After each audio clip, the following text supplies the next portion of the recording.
voici. J'ai besoin de toi. Je voudrais te toucher et être touché par toi. Seigneur, me voici. J'ai besoin de toi. Je voudrais te toucher et être touché par toi. Seigneur, me voici. J'ai besoin de toi. Je voudrais te toucher et être touché par toi. Seigneur, me voici. J'ai besoin de toi. Je voudrais te toucher et être touché par toi.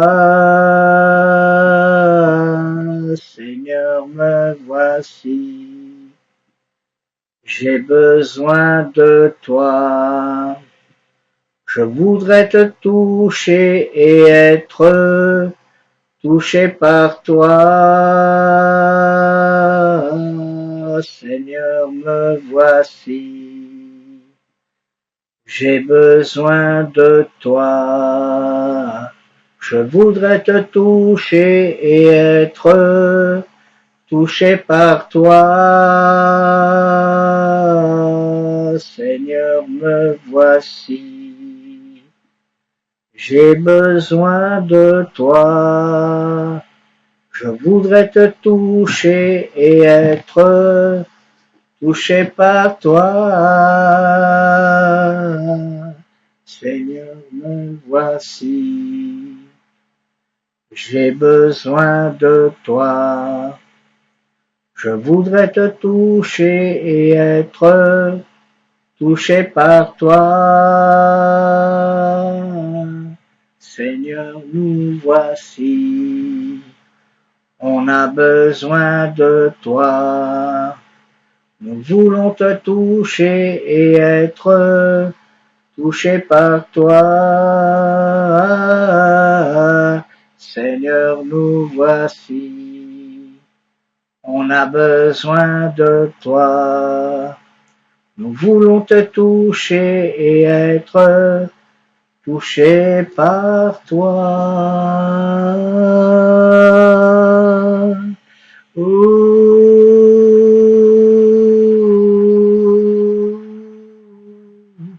Être touché par toi.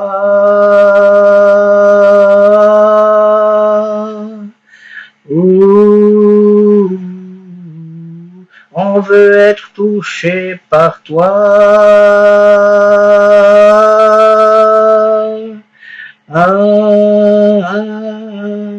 Nous voulons tous être touchés par toi.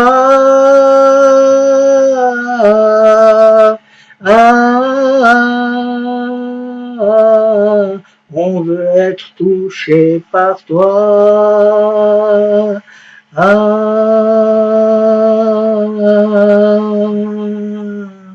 On veut ne pas nous éloigner de toi.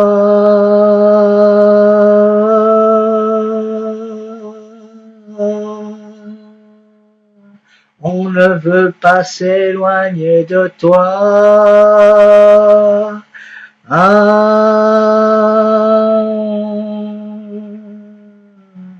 Nous voulons te suivre, suivre, suivre. Nous voulons marcher avec toi.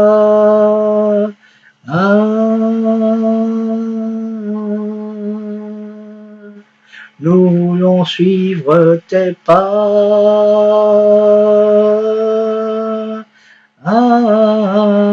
Oh Seigneur.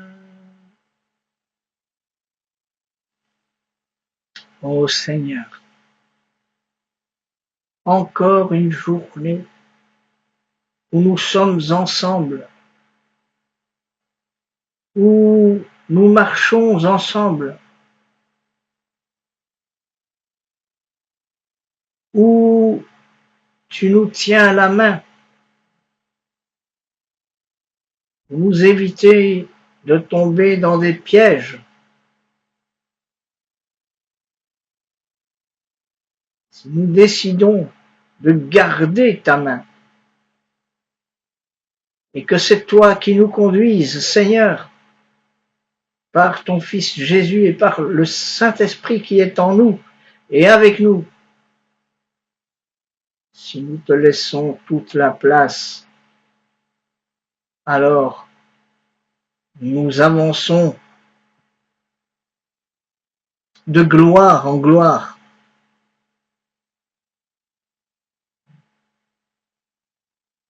Oui, de gloire en gloire.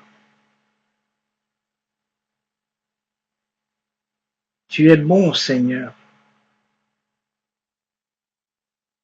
Tu ne veux pas que nous tombions. Tu nous soutiens de ton regard bienveillant. Et si nous tombons, tu sais que nous nous relèverons.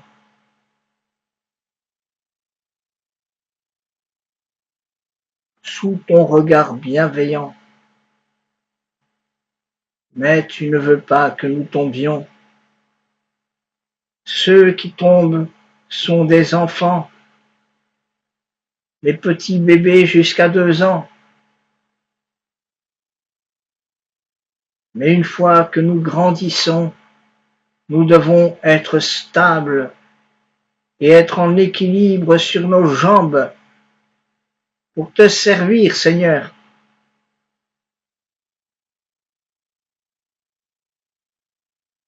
Pas pour être servi, Seigneur, mais pour te servir.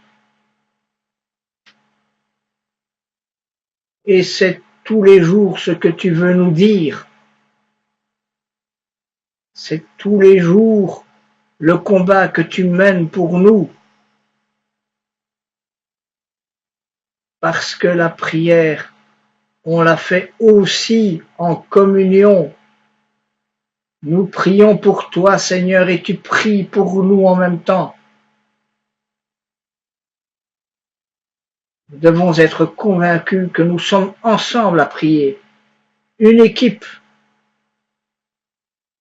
Tu veux nous lever, nous relever,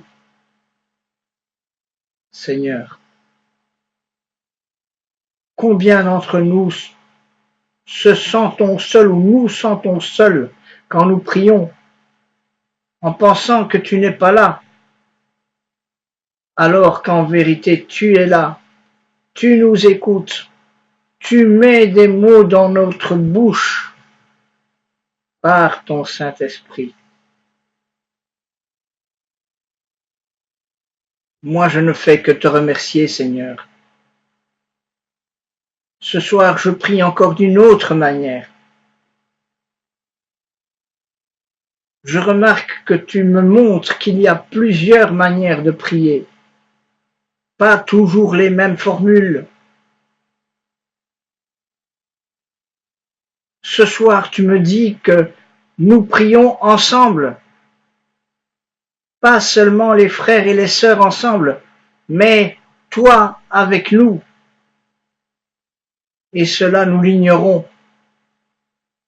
Nous disons, puisque la Bible ne nous le dit pas, eh bien, nous ne devons pas le dire.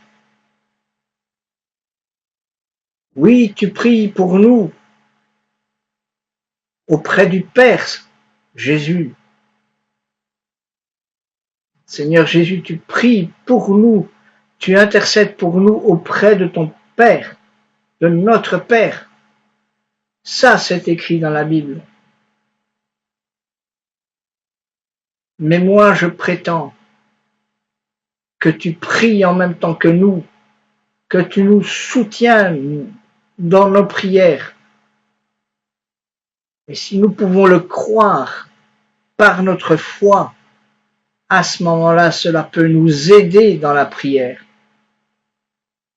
Aujourd'hui, je me sens à pousser de prier de cette manière-là, Seigneur. Et je crois que ça vient de toi. Je crois, Seigneur, que tu pries avec nous. Tu ne nous laisses pas seuls.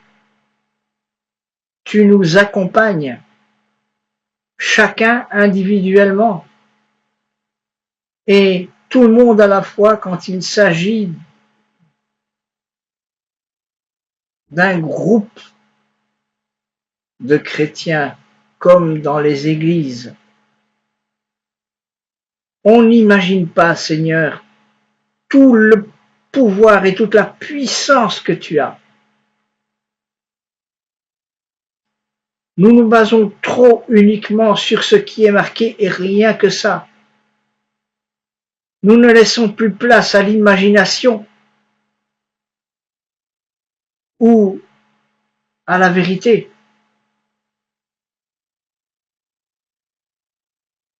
Moi, ça m'aide de croire que tu pries en même temps que moi, Seigneur.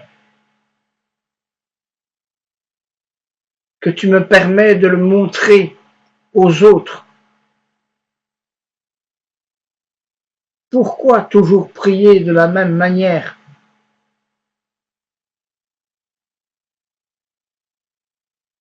C'est pas mauvais. Mais la prière est un exercice aussi. On ne réussit pas toujours. Nous pouvons nous tromper.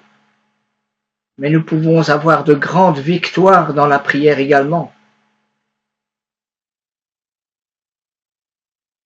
Merci Seigneur de me mettre ça à cœur aujourd'hui. Peut-être que cela va parler à quelqu'un aujourd'hui, ce soir en direct ou en différé. Et je te demande, bénis, Seigneur, de bénir ces personnes qui m'écoutent en ce moment en direct ou en différé. Tu les aimes. Tu les aimes et tu attends qu'ils te parlent. Tu attends qu'ils s'adressent à toi. Certains d'entre eux n'osent pas te parler ou préfèrent te parler dans leur cœur en silence. Ce n'est pas mauvais. Certains pensent que parler tout haut, eh bien, fait que on se moque d'eux.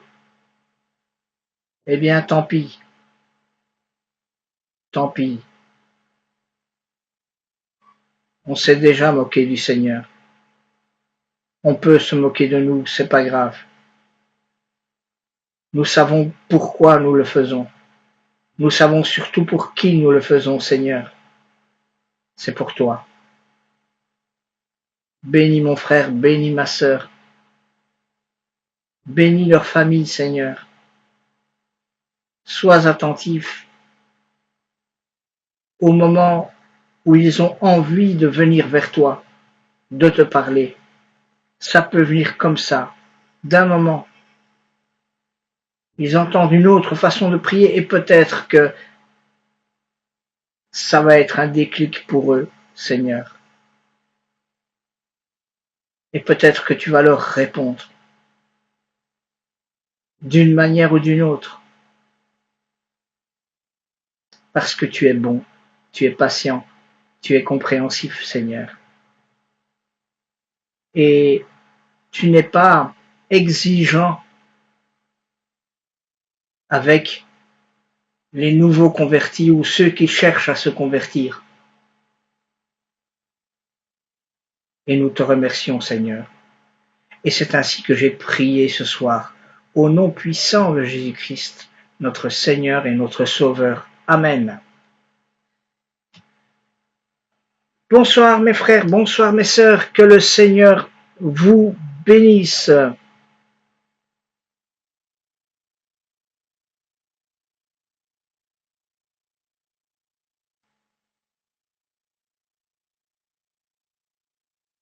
Oui, ma sœur Gladys, je connais également quelques problèmes et je t'ai expliqué comment je faisais avec l'option que je t'ai donnée en Facebook privé.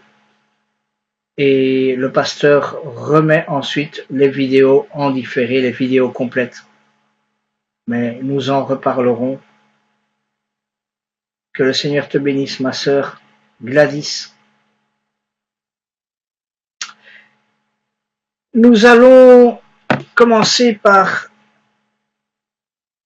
lire le proverbe du jour. Nous sommes le 4 avril 2018 et nous allons lire Proverbe chapitre 4 dans la version Louis II 21. Juste pour revenir à l'enregistrement, j'ai remarqué qu'il fallait attendre une petite minute avant de recevoir le tableau qu'il faut où tu peux mettre le titre que tu veux et ensuite l'enregistrer, ma sœur Gladys. Il faut parfois un peu plus de temps, le débit est un peu plus lent et ça a fonctionné de mon côté jusqu'à hier. Hier, il y a eu un problème.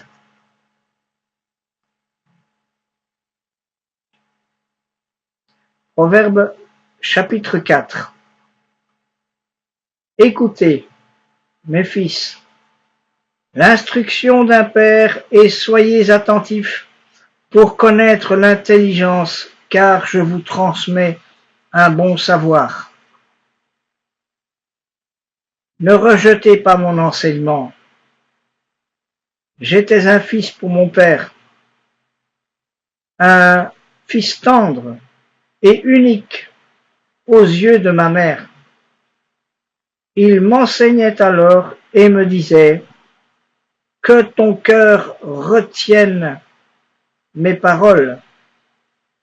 Obéis à mes commandements et tu vivras. Acquiert la sagesse, acquiert l'intelligence. N'oublie pas les paroles de ma bouche et ne t'en détourne pas. Ne l'abandonne pas, et elle te gardera. Aime-la, et elle te protégera. Voici le commencement de la sagesse. Acquiert la sagesse, et avec tout ce que tu possèdes, acquiert l'intelligence. Tiens-la en haute estime, et elle t'élèvera. Elle fera ta gloire quand tu l'embrasseras. Elle mettra sur ta tête une couronne de grâce. Elle t'ornera d'un magnifique diadème. Écoute-moi, mon fils, fais bon accueil à mes paroles, et les années de ta vie seront nombreuses. Je t'enseigne la voie de la sagesse. Je te conduis dans les sentiers de la droiture. Pendant ta marche, ton pas ne sera pas gêné, et si tu cours, tu ne trébucheras pas. Attache-toi à l'instruction, ne la délaisse pas, garde-la, car elle est ta vie. N'emprunte pas le sentier des méchants, et ne t'avance pas sur le chemin des hommes mauvais. Évite-le, n'y passe pas, détourne-toi de lui, et passe plus loin.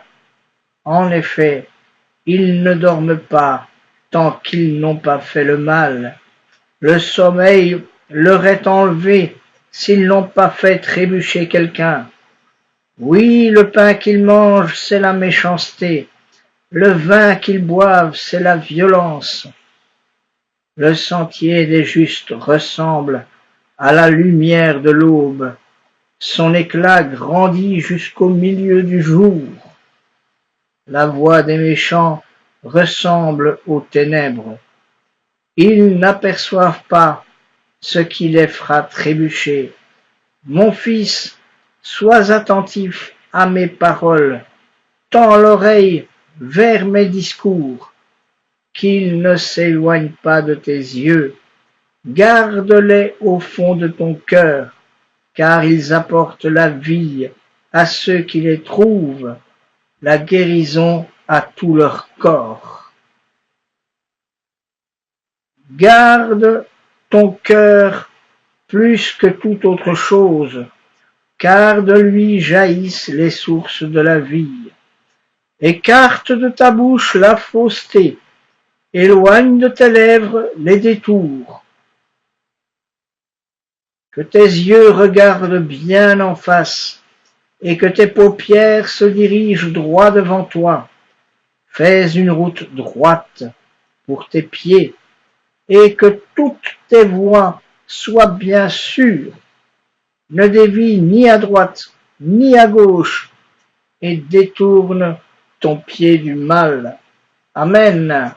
Nous venons de lire le Proverbe 4 dans la version Louis II 21.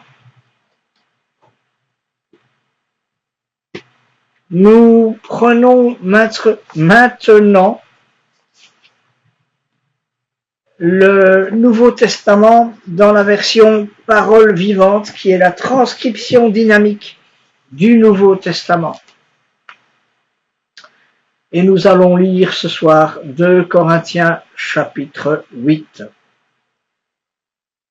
Il faut que je vous raconte, frères, ce que la grâce de Dieu a réalisé dans les églises de la Macédoine. Elles ont été mises à l'épreuve par de multiples afflictions. Au milieu de leurs difficultés, ces chrétiens sont restés débordants de joie. Malgré leur extrême pauvreté, ils ont trouvé moyen de donner généreusement. Ils sont allés spontanément jusqu'à la limite de leurs moyens, et même au-delà, j'en suis témoin. Ce sont eux qui m'ont plusieurs fois demandé, avec beaucoup d'insistance, la faveur de prendre part à l'assistance destinée aux chrétiens de Jérusalem. Leurs dons ont dépassé tout ce que nous aurions pu espérer. Pourquoi? Ils se sont tout d'abord consacrés eux-mêmes au Seigneur et ensuite, conformément à la volonté de Dieu, ils se sont mis à notre disposition. Cela m'a encouragé à demander à Tite de mener à bonne fin chez vous cette œuvre de bienfaisance qu'il a si bien mise en train. Vous êtes riches sur tous les plans, qu'il s'agisse de la foi, des dons de la parole ou de la connaissance, du zèle pour toutes sortes d'œuvres ou de l'amour qui, de nos cœurs, a gagné les vôtres. Partout vous vous distinguez. Nul doute que vous tiendrez aussi à être au premier rang dans cette œuvre de générosité. Notez bien, je ne vous donne pas un ordre, je vous cite seulement un exemple de zèle que d'autres ont déployé pour vous fournir une occasion de prouver la sincérité de votre amour. Vous savez comment notre Seigneur Jésus-Christ a prouvé son amour et sa grâce envers nous. Il était riche, mais il s'est fait pauvre, et par amour pour vous, il a vécu pauvrement, afin que par sa pauvreté, vous soyez enrichis. C'est donc un simple conseil que je vous donne ici, dans votre intérêt. Vous n'avez pas besoin d'autre chose. En effet, n'est-ce pas vous qui avez pris l'initiative de cette collecte? Depuis 1 an déjà, vous avez pris une décision à ce sujet. Vous avez donc lancé ce projet et commencé à le réaliser.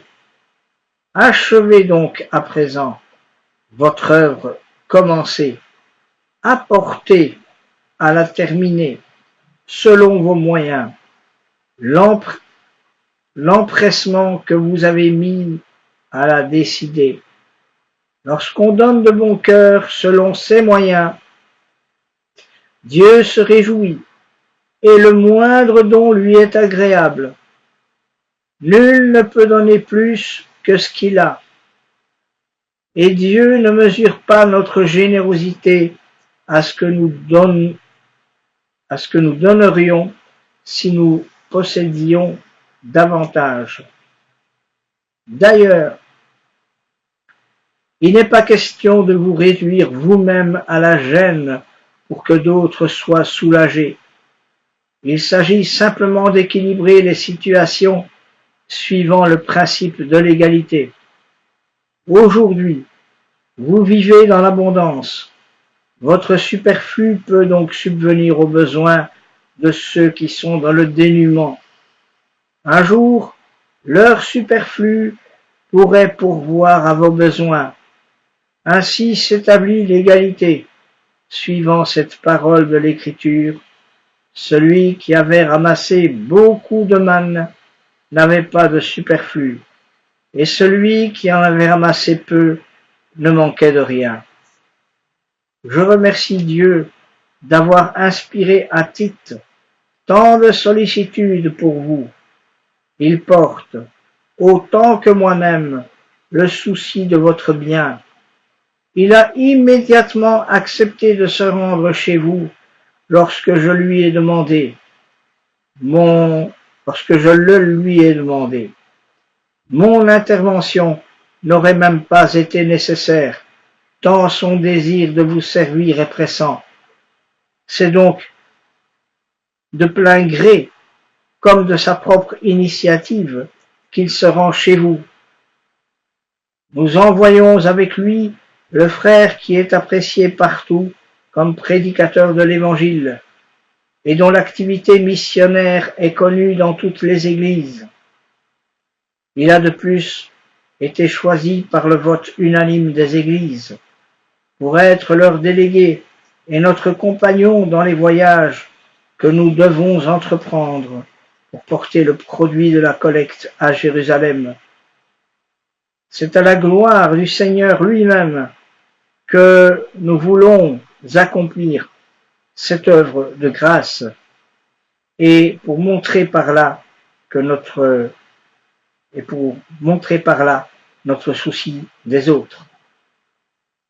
C'est pourquoi ce choix fait devant Dieu a toute mon approbation, car je tiens à éviter toute critique et tout soupçon dans la gérance des sommes importantes dont nous avons la charge.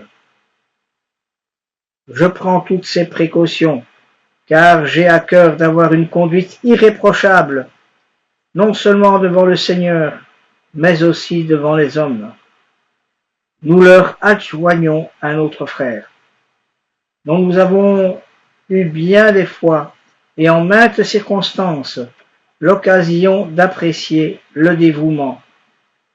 Dans le cas présent, son zèle est d'autant plus vif qu'il a une pleine confiance en vous. Je vous les recommande donc tous les trois, Tite comme mon associé et mon collaborateur auprès de vous, nos frères comme les délégués officiels des églises, des hommes qui font honneur au Christ. Donnez-leur donc la preuve, et à travers eux, donnez-la à toutes les églises, que votre amour n'est pas un vain mot, et que c'est à juste titre que nous nous sommes montrés fiers de vous devant eux. Nous venons de lire 2 Corinthiens chapitre 8. Et donc, ce soir, nous allons un petit peu continuer, et même je pense terminer, ce que nous avions commencé sur l'Égypte, ce que représente l'Égypte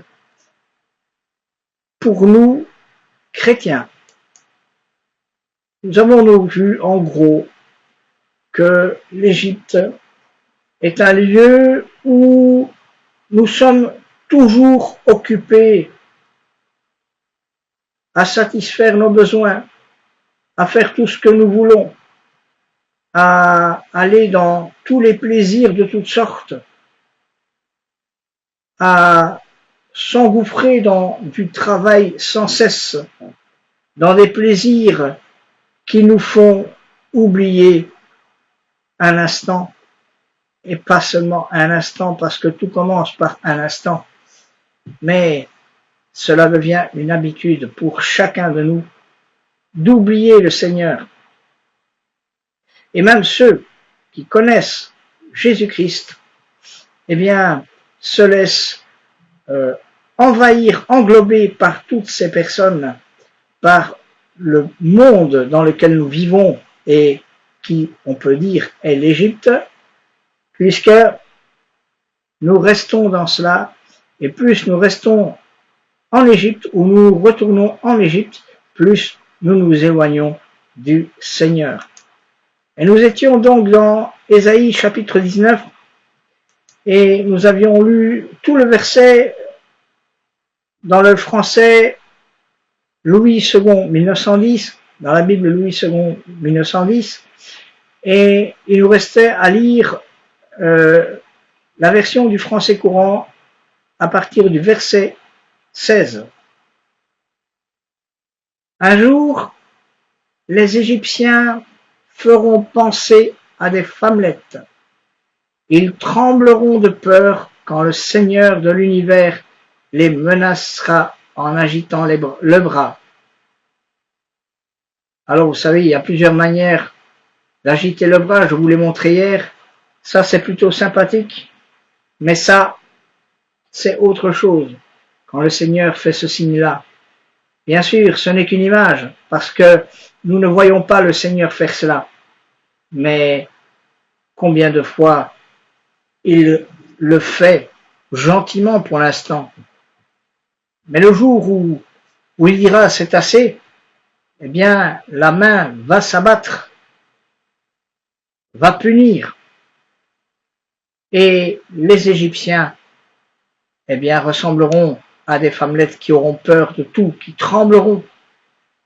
Mais là, il sera peut-être trop tard.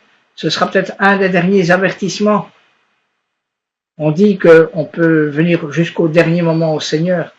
Mais doit-on attendre le dernier moment pour venir à lui? Je ne le crois pas, mes frères. Et une fois que nous sommes dans le Seigneur, nous devons rester dans le Seigneur, faire la différence avec l'Égypte. Nous sommes en Égypte, mais nous pouvons ne pas être embourbés dans ce que représente l'Égypte, ou Babylone, diront d'autres. Verset 17, Ésaïe chapitre 19, verset 17. Pour eux, la terre de Juda restera un souvenir humiliant. Chaque fois qu'on la rappellera devant eux, ils prendront peur à l'idée de ce que le Seigneur de l'univers pourrait décider contre eux. Vous voyez, à la fois, ils ont envie de revenir en Égypte, ceux qui ont marché dans le désert avec Moïse, mais à la fois, ils regrettent ce temps-là où ils avaient à manger et à boire, mais ils ont quand même peur que le Seigneur décide de les laisser tomber et de les renvoyer en Égypte, dans l'esclavagisme. Et pourtant, combien d'entre nous sommes dans l'esclavagisme sans nous en rendre compte? Parce que c'est la même manière, tout le monde vit de la même manière, et nous ne faisons aucune différence avec ceux qui vivent dans notre monde.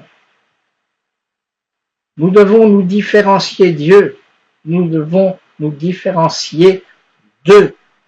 Amen. Verset 18. Un jour, il y aura en Égypte 5 villes où l'on parlera l'hébreu et où l'on aura fait serment d'appartenir au Seigneur de l'univers.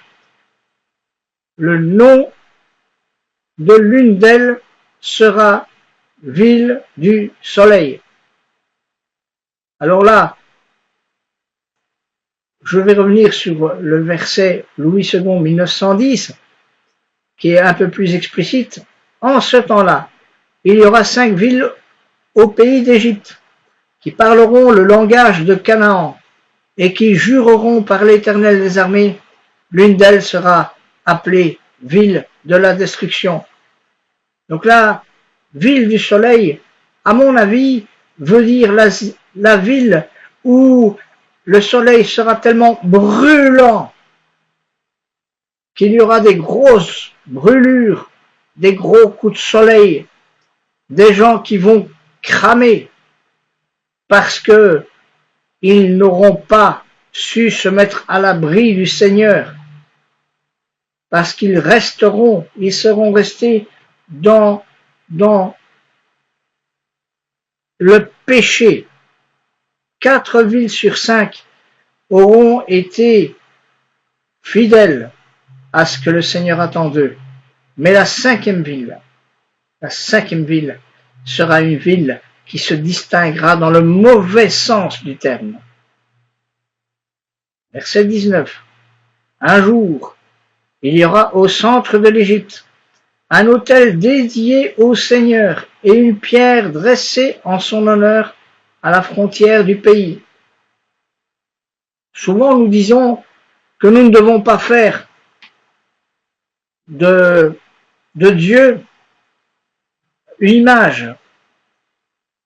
Mais là, il s'agit d'un autel. Un autel qui est dédié au Seigneur et c'est une construction de pierre sur pierre, si je me rappelle bien, qui est dédié au Seigneur et qui est un cadeau que l'on fait au Seigneur, que les Égyptiens ont fait au Seigneur. Ils avaient eu tellement peur qu'ils ont voulu se rattraper et faire un cadeau au Seigneur. Et c'était leur meilleure manière de le faire. Ils voulaient rendre honneur au Seigneur. Mais nous, lorsque nous nous rendons compte que nous nous sommes trompés, est-ce que nous pouvons faire demi-tour et rendre un autel à notre Seigneur plutôt que de faire un autel à notre ennemi? Est-ce que nous ne pouvons pas demander pardon au Seigneur de tout le mal qu'on lui a fait? Parce que, au départ, nous nous disons c'est aux autres qu'on fait du mal et à soi-même. Mais on ne pense pas que c'est à Dieu qu'on fait du mal. Dieu a une totale confiance en nous et nous ne montrons pas la confiance qu'il a en nous. Nous ne le démontrons pas. Il nous montre l'exemple, il nous dit comment faire, mais nous, on résiste. On veut faire à notre manière. On ne se laisse pas conduire par le Seigneur. On a toujours résisté de tout temps. Et nous aussi, peut-être un jour, la main va s'abattre sur nous. Même ceux qui croient être parfaitement dans le Seigneur, même ceux qui croient surtout qu'ils ne font aucune erreur, ils sont parfaits, ils sont même plus forts, plus grands que le Seigneur lui-même, que Jésus-Christ lui-même. Alors qu'en vérité, ils sont loin de l'être, nous sommes loin de l'être. Et parfois nous pensons faire une bonne chose pour lui, et en vérité, ce n'est pas grand-chose à ses yeux. C'est vrai qu'il se contente de pas grand-chose de notre part, qu'un petit plaisir lui fait, un petit cadeau lui fait plaisir. Mais il attend beaucoup plus de nous, beaucoup plus. Mais il va nous encourager avec tous nos petits efforts, il sera toujours là pour nous encourager. Mais nous, évidemment, par les petits efforts, il nous encourage, mais des petits encouragements, parfois, nous ne les ressentons pas. Nous disons, ah, nous avons fait un petit plaisir. Et pourtant, nous, on ne reçoit pas. On ne reçoit pas ce qu'on voudrait recevoir. Nous sommes impatients. Trop impatients. Dieu n'est jamais en retard. Il viendra au moment où il a décidé, le meilleur moment pour nous.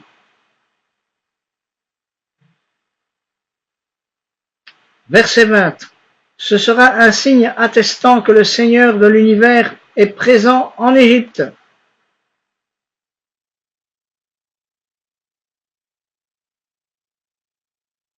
Quand les Égyptiens appelleront le Seigneur au secours contre ceux qui les oppriment, il leur enverra un sauveur qui prendra leur défense et les délivrera. Alors ce verset-là pour moi est important. Et encore plus en français courant. Ce sera un signe attestant que le Seigneur de l'univers est présent en Égypte. C'est bien ce que je viens de nous dire. On est tellement embourbé dans notre manière de vivre qu'on ne voit même plus que le Seigneur est là et qu'il nous aide. Nous faisons si peu la différence avec ceux avec qui nous vivons, alors que ça doit être une totale différence. Jésus était respecté partout où il allait. Il transformait des vies.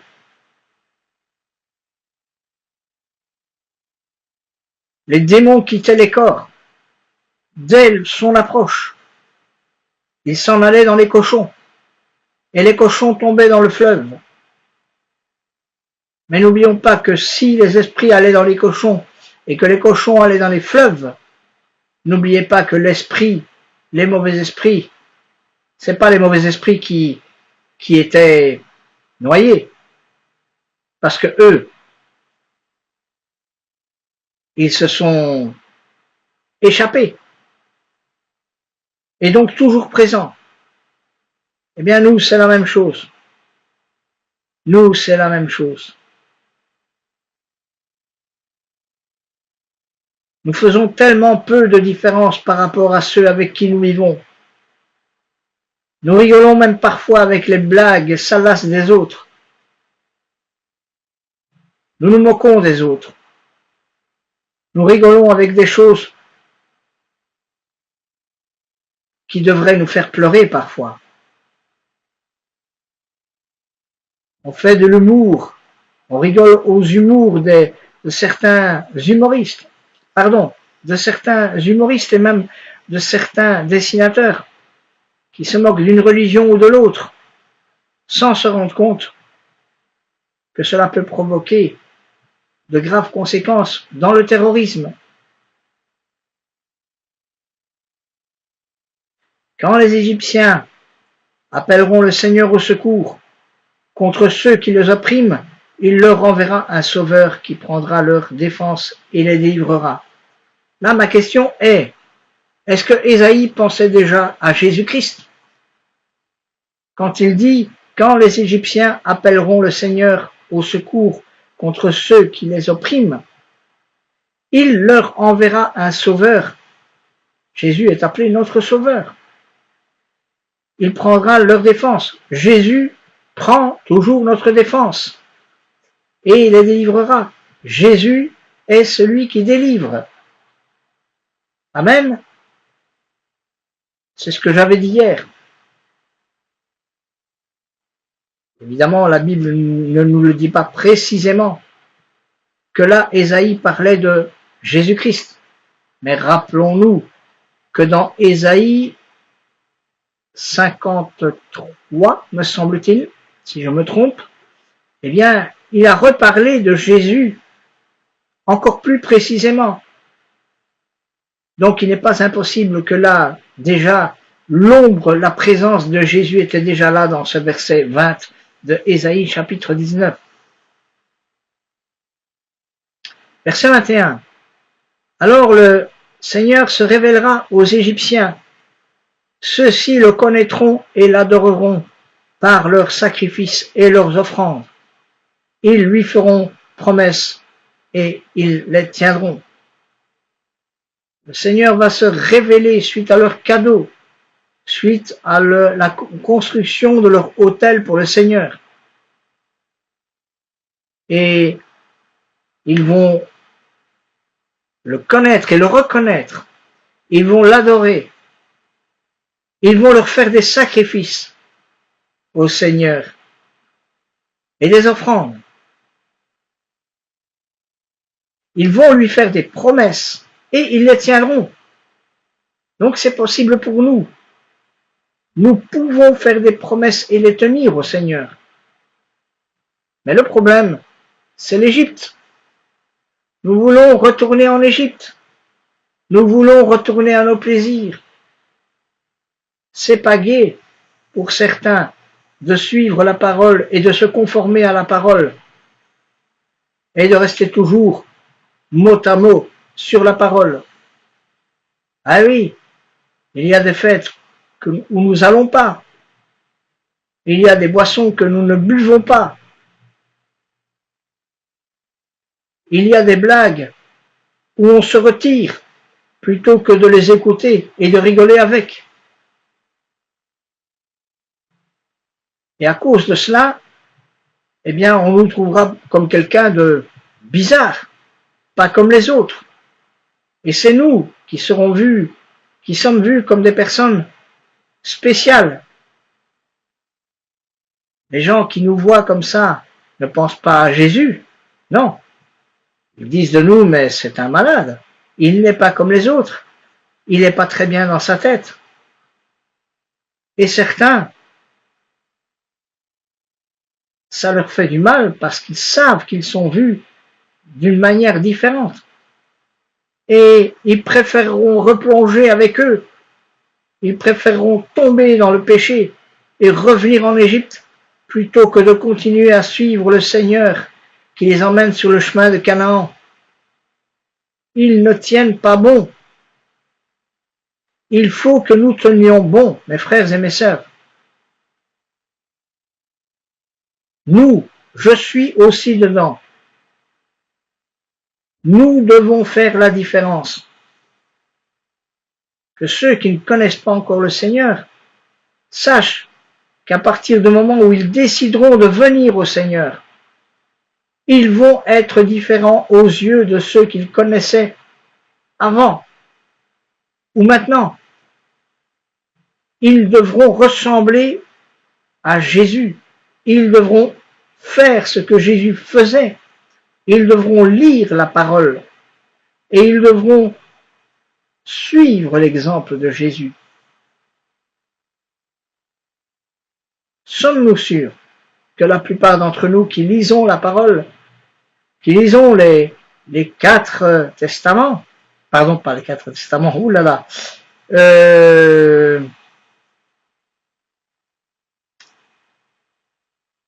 les 4 évangiles, excusez-moi, qui parlent de Jésus, eh bien, est-ce que nous sommes sûrs que nous pouvons suivre son exemple?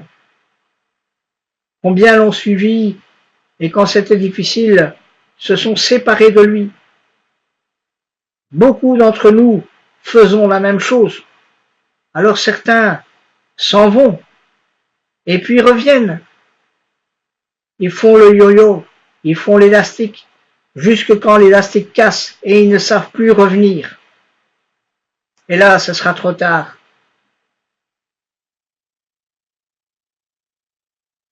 On ne pourra compter que sur la bonté du Seigneur. Verset 23. Non, verset 22. Quand le Seigneur aura frappé les Égyptiens, il les guérira, eux-mêmes reviendront à lui. Il accueillera leurs demandes et les guérira. Il faut parfois que le Seigneur nous frappe avant de nous guérir. Nos fesses vont parfois devoir être toutes rouges. Et on aura du mal à s'asseoir sur nos chaises à cause d'une épreuve que le Seigneur aura permis sa main qu'il aura levée, pas pour faire ça, mais pour retirer sa protection et pour laisser frapper l'ennemi, parce que nous n'aurons pas suivi sa parole. Et si nous comprenons la leçon, nous pouvons revenir vers le Seigneur. En tout cas, c'est ce que je nous souhaite à tous. Si un jour nous devons être punis lorsque nous tombons, malheureusement, parfois nous tombons et nous ne sommes pas punis et nous croyons que parce que nous ne sommes pas punis, eh bien on peut continuer sans arrêt parce que le Seigneur, il ne nous voit pas. Croyons-nous, si, il nous voit. Oui, il nous laisse faire. Oui, il détourne ses yeux. Mais il vaut mieux peut-être pour certains d'entre nous qu'il ne ferme pas ses yeux et malheureusement qu'une épreuve ou l'autre nous arrive pour que nous puissions comprendre un jour, eh bien, que nous nous éloignons de lui. Et là, nous ne devrons pas dire Jésus nous a oubliés, c'est nous qui avons laissé tomber Jésus. Et là, que ferons-nous? Est-ce que nous continuerons dans notre péché? Ou est-ce que nous reviendrons à lui une bonne fois pour toutes et être réellement son serviteur? Un jour, verset 23, un jour, une route reliera l'Égypte à la Syrie. Les Assyriens iront en Égypte et les Égyptiens en Assyrie. Ensemble, ils rendront un culte au Seigneur. La Bible nous dit que même ceux qui croyaient et qui ne croient pas au Seigneur, qui sont totalement opposés, différents, ils se mettront ensemble pour aimer le Seigneur. Nous aussi, de notre côté, un jour, nous pourrons gagner quelqu'un au Seigneur qui est totalement différent de nous. Nous sommes dans l'Égypte,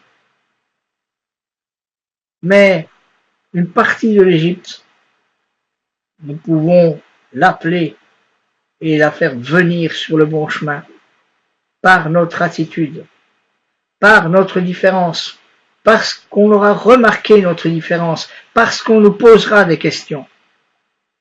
Verset 24. Un jour, à côté de l'Égypte et de la Syrie, il y aura un troisième lieu en Israël, exemple vivant de la bénédiction que Dieu apportera au monde.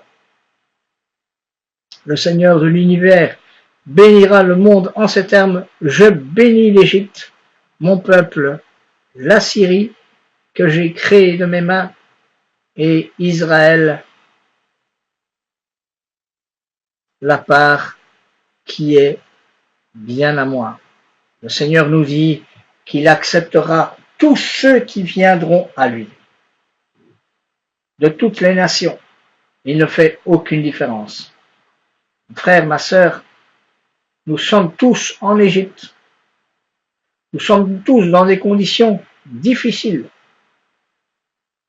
Le monde nous propose tellement de choses qui nous éloignent du Seigneur.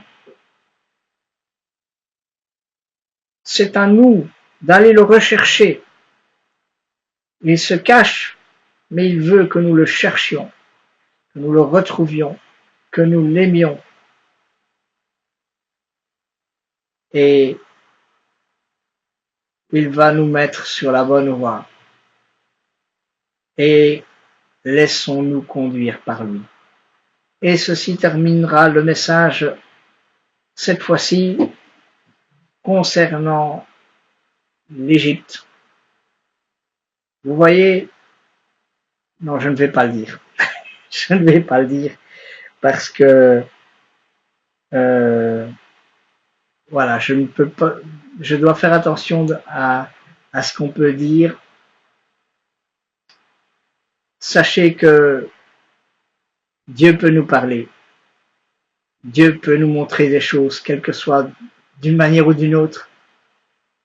Nous ne devons pas tout le temps dire le Seigneur m'a dit que, le Saint-Esprit m'a dit que, mais quand le Seigneur parle dans notre cœur et voudrait qu'on parle d'un sujet, je ne rentrerai pas dans les détails, mais certains sujets dont je vous parle je les ai reçus pour vous les donner, pour nous les donner.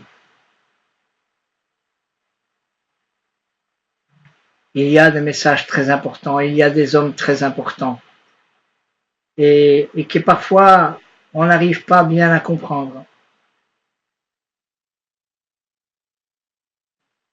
Mais certains hommes se basent sur la parole de Dieu et nous entendons parfois trop vite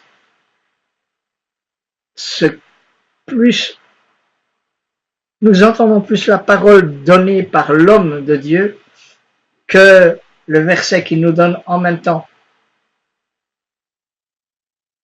Je vais aussi à l'église et quand l'homme de Dieu parle et donne le verset, ben, il faut en même temps écrire le verset, en même temps ouvrir la Bible, le trouver, et ça va trop vite.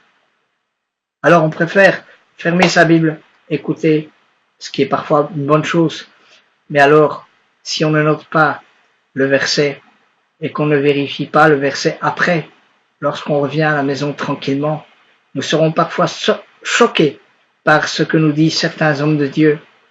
On pensera qu'il est fâché, on pensera qu'il dit des choses contre nous ou contre certaines personnes, alors qu'en vérité, moi ce que je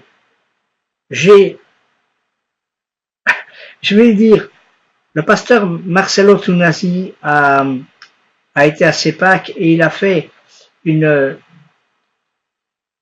un message que j'estime formidable.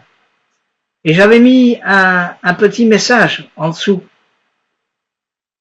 pour dire que c'était très important d'écouter ce que Dieu disait par la parole de son serviteur. Est-ce que vous savez que ce message, quelqu'un a réussi, en tout cas je ne l'ai plus retrouvé mon petit message, en dessous. Est-ce que quelqu'un a réussi à retirer ce petit message ou pas? Peu importe. Mais je le dis à l'antenne.